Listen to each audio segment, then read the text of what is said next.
He's intoxicated. He's leaving Top Golf at the wee hours of the morning and didn't call an Uber. He didn't, the Raiders have transport services that are available. He could have called teammates. He could have done a lot of things.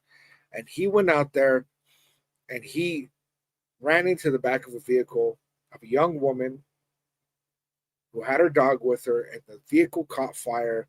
And I'll spare you the gruesome details, right?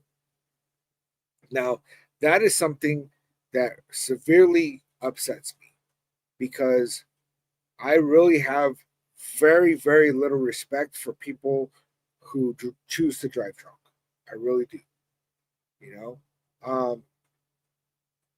Now, with that being said, I am a person who strongly believes that people can change.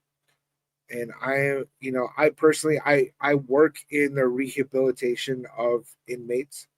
Um, I myself am a person who is a convicted felon who is in long-term recovery. And I also not only work for a living with the rehabilitation of inmates, but I also volunteer at the penitentiary in my state. So, do I believe that people can change? I strongly do. I very strongly do. And I really liked the interview that I saw. A lot of the things that he was saying really made me feel like he's actually doing a whole lot of work on himself while he's incarcerated, which is not the case. I think that most of us know that that's not the case for everybody who's incarcerated, right? There's a lot of people that go into incarceration and a lot of them get worse. A lot of them don't get better. A lot of them don't put in the effort. And what I see is an individual who really, in this interview, man, I heard that there was a lot of maturity. I heard a lot of spiritual growth.